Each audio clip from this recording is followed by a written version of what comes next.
जय श्री राम, जय बागेश्वर धाम सरकार। दोस्तों, केवल कपूर पर ये चीज जलाते समय आपको यह मंत्र 5 बार बोलना है और आपका जो शत्रु है वो पूरी तरह से नेस्तनाबूद हो जाएगा। दोस्तों, यदि आप भी शत्रु से बहुत ज्यादा परेशान हैं और आपको लगता है कि आपके शत्रु आपको चारों तरफ से घेरे हुए बैठे हैं और शत्रु ने आपको चारों तरफ से घेर लिया है और अब शत्रु जो है वो आपको मारने की सोच रहा है या फिर आपकी जान पर बनाई है, तो दोस्तों ये वाला उपाय, ये वाला वीडियो सिर्फ आपके लिए होने जा रहा है, इसलिए वीडियो को लास्ट तक जरूर देखिएगा। साथ ही में दोस्तों कमेंट बॉक्स में जय श्री राम, जय बागेश्वर धाम सरकार जरूर लिख दीजिएगा और यदि आप महादेव के अनन्य भक्त हैं तो आप कमेंट बॉक्स में हर हर महादेव जरूर लिख दीजिएगा। दोस्तों, शत्रुओं से सभी लोग परेशान हैं।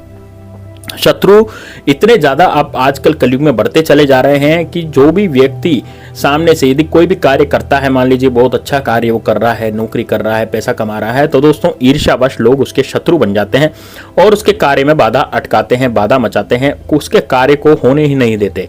यानी कि व्यक्ति जो है वो तरक्की से चिढ़ता है, तरक्की से जलता है और इस कारण से आपके भी शत्रु बढ़ते चले जा रहे हैं। दोस्तों, ये तो आपने भी रियलाइज किया होगा कि आपकी जिंदगी में डेली डे बाय डे शत्रु बढ़ते चले जा रहे हैं। आपकी जितनी जितनी तरक्की हो रही है उतने उतने शत्रु आपके बढ़ते चले जा रहे हैं, क्योंकि दोस्तों ये कलयुग का नियम है। जितने ज्यादा आप तरक्की करेंगे उतने आपके शत्रु बढ़ते चले जाएंगे। आजकल मित्र पाना बहुत मुश्किल है और शत्रु पाना बहुत आसान है। आप किसी को भी, यदि कोई आपके लिए, आप मान लीजिए 5-10 मिनट के लिए भी मिल गया तो वो भी आपका शत्रु बन सकता है। इतना जबरदस्त आजकल प्रयोग हो रहा है दोस्तों। तो दोस्तों, आजकल जो नेगेटिविटी है वो बहुत ज्यादा बढ़ती चली जा रही है और उससे हमें बचने के लिए उपाय करते रहना चाहिए ताकि हमारे जो शत्रु हैं वो हमेशा के लिए निस्तनाबूद होते रहें और हमारा कार्य जो है अच्छे से चलते रहे। तो दोस्तों, इसके लिए हमें टोटके करने पड़ते हैं, उपाय करने पड़ते हैं और इन उपायों से वास्तव में हमारे शत्रुओं का नाश भी होता रहता है और हम हमारे कार्य में निरंतर सफलता पाते रहते हैं। तो दोस्तों, इस वाले वीडियो को आप लास्ट तक जरूर दिखेगा। कपूर के अंदर आपको ये चीजें डाल करके जलानी है और ये चीज डाल करके जलाने पर इस मंत्र का जाप आपको 5 बार करना है। मंत्र बड़ा छोटा सा है, ज्यादा बड़ा मंत्र नहीं है, लेकिन दोस्तों मंत्र बड़ा कारगर है और इसको आपने यदि 5 बार पढ़ लिया तो दोस्तों आपके जो शत्रु हैं वो पूरी तरह से निस्तनाबूद होंगे। चाहे वो गुप्त शत्रु हो, चाहे सामने से आकर के वार करता हो, कैसा भी शत्रु हो, वो सारे के सारे शत्रु दूर हो जाएंगे। इस उपाय को दोस्तों आपको सोमवार को कर सकते हैं, शनिवार को कर सकते हैं, मंगलवार को कर सकते हैं और शुक्रवार को कर सकते हैं। यानी शुक्र, शनि, मंगल और सोम, इसको आप ये उपाय कर सकते हैं। ये 4 दिन ऐसे हैं जब आप इन उपायों को कर सकते हैं। लेकिन दोस्तों, अब उपाय को कैसे करना है, किस तरह से करना है, पूरा इस वीडियो में मैं आपको बताने जा रहा हूँ। वीडियो भी छोटा सा है, अब 5 से 5-1 मिनट ही आपको इसको सुनना पड़ेगा और आपका जो कार्य है पूरा हो जाएगा। यानी कि आपका जो उपाय है, उपाय जानने की जो इच्छा है वो आपकी पूरी हो जाएगी। तो उपाय इस तरह से है दोस्तों। आप दोस्तों सबसे पहले एक कपूर की डली ले आइए। अब जो कपूर की डली भी ला सकते हैं, आजकल भीमसेनी कपूर भी आता है, यानी पहले से आ रहा है, और एक दूसरा कपूर आता है पूजा का कपूर। अब दोस्तों लेना कौन सा है, देखिए यदि भीमसेनी कपूर आपको आसानी से मिल जाता है, मान लीजिए आपको बहुत ही आसानी से भीमसेनी कपूर मिल रहा है बाजार में, मार्केट में, तो आप निश्चित रूप से ले आइए उसे, कोई दिक्कत नहीं, कोई प्रॉब्लम नहीं है, आप उस कपूर को ला सकते हैं। लेकिन दोस्तों, यदि भीमसेनी कपूर आपको नहीं मिलता, मार्केट में नहीं मिलता, तो आप ऐसा भी कपूर ला सकते हैं जो नॉर्मली हमें परचूनी की दुकान पर मिल जाता है, जो कि पुड़िया में आता है या फिर किसी थैली वगैरह में वो आता है कपूर, ठीक है, तो वो आप ला सकते हैं। और साथ में दोस्तों आपको एक लो बाण भी लानी पड़ेगी, यानी थोड़ी सी लो बाण आप लेकर के आइए। कहीं भी परचूनी की दुकान पर या किराने की दुकान पर कहीं भी आपको मिल जाएगी, जहाँ पूजा पाठ की सामग्री मिलती है वहां भी आपको लो बाण आसानी से मिल जाएगी। तो वो लो बाण भी आपको लेकर के आनी है। तो ये 2 चीजें आप लेकर के आए। 2 चीजें लाने के बाद आप क्या करेंगे, आप अपने घर के मंदिर में, यानी जहां पर आपका पूजा स्थान है, जहां पर आपका पूजा घर है, वहां पर आप इसको रख देंगे। अब दोस्तों देखिए, सबसे पहले तो आपको अपने शत्रु को ध्यान करना पड़ेगा कि आपका शत्रु कौन है ना। यदि अब मान लीजिए आपका केवल एक ही शत्रु है जो आपको परेशान करता है प्रॉपर्टी के लालच में, या फिर हो सकता है आपकी महिलाओं पर बुरी नजर डालता हो, आपके घर में लड़कियां हो उस पर बुरी नजर डालता हो, या फिर हो सकता है कि आपकी नौकरी पर बुरी नजर डालता हो, या आपकी प्रॉपर्टी पर हत्याना चाहता है। मान लीजिए वो कई लोग क्या होते हैं, प्रॉपर्टी हथियाने के चक्कर में रहते हैं कि इसकी प्रॉपर्टी हथिया लेंगे, इसको बीमार कर देंगे या इसको लकवा मार जाएगा, कुछ ऐसा कर देंगे, तांत्रिक क्रिया करवा देंगे तो प्रॉपर्टी हमारी हो जाएगी, इस तरह से। या झूठा कोर्ट कचहरी का केस लगा करके हमारी प्रॉपर्टी को हथियाना चाहते हैं, है ना, झूठा केस कर दिया परेशान करने के लिए। तो कई बार ऐसी स्थिति हो जाती है जिससे हम बहुत ज्यादा परेशान हो जाते हैं। तो दोस्तों, यदि आपके ऐसे शत्रु हैं सामने से वार करने वाले, तो आप कपूर पर उसका नाम लिख देंगे। लेकिन यदि ऐसे शत्रु हैं जो पीठ पीछे वार करते हैं, जो गुप्त हैं, जिनका पता ही नहीं लग रहा कि ये शत्रु है कि नहीं है, हमें पता ही नहीं है, कई बार आपके रिश्तेदार भी आपके शत्रु निकल जाते हैं, कई बार आपके दूर के रिश्तेदार आपके शत्रु निकल जाते हैं, कई बार आपके पड़ोसी आपके शत्रु निकल जाते हैं, कई बार आपके रिश्तेदार और ऐसे लोग, भाई बंद, वो भी आपके शत्रु निकल जाते हैं। अब दोस्तों, शत्रु का तो कोई मुंह माथा नहीं है, कुछ भी हो सकता है, कोई भी हो सकता है। तो यदि आप उसका नाम ही नहीं जानते कि यार ये मेरा वास्तविक शत्रु है और क्योंकि हमारे तो यार पड़ोसी, और पड़ोसी भी एक थोड़ी होता है, पड़ोसी भी कई तरह के होते हैं।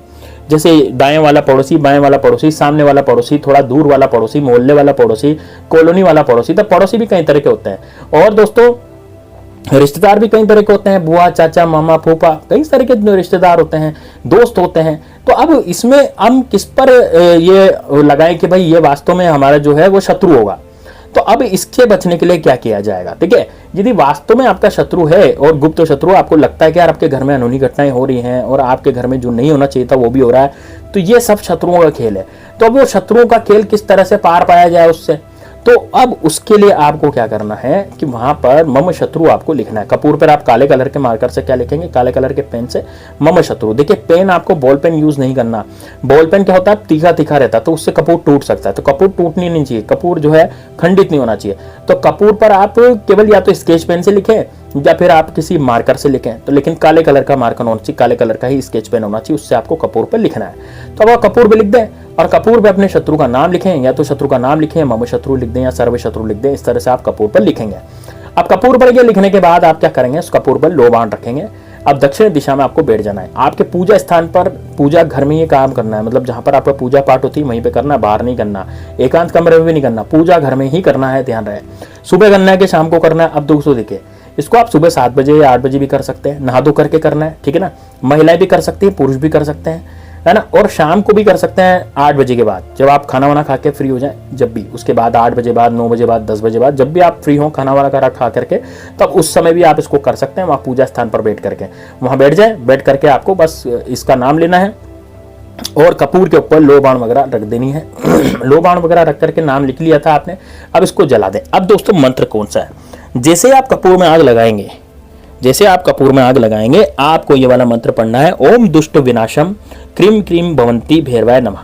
मैं फिर से बोलने जा रहा हूं, ये आपको दिख भी जाएगा स्क्रीन पर। ओम दुष्ट विनाशनम क्रीम क्रीम भवती भैरवाय नमः। ओम दुष्ट विनाशनम क्रीम क्रीम भवती भैरवाय नमः। ओम दुष्ट विनाशनम क्रीम क्रीम भवंती भैरवाय नमः। इस तरह का जो मंत्र है ये आपको बार बार बोलना है। अब दोस्तों ये कितनी बार बोलना है? देखिए कपूर में आग लगाने के बाद इसको आपको केवल 11 बार बोलना है। 11 बार से ज्यादा नहीं बोलिएगा, केवल 11 बार ही बोलना है, 11 बार से ज्यादा आपको नहीं बोलना। बस इतना आपको करना है, और इतना करने के बाद आपकी जिंदगी में बहुत ज्यादा दिक्कतें और परेशानियां आपकी पैदा होंगी, ठीक है ना। तो आप क्या करेंगे, आप आराम से अपने घर में इसको जलाएंगे, और जला करके इससे पूरी तरह से जब जल जाए, पूरी तरह से खत्म हो जाए, आप ये मंत्र पढ़ लें। उसके बाद दोस्तों इसकी राख को आपको बाहर की तरफ फेंक देना है, चौराहे पर फेंकना है।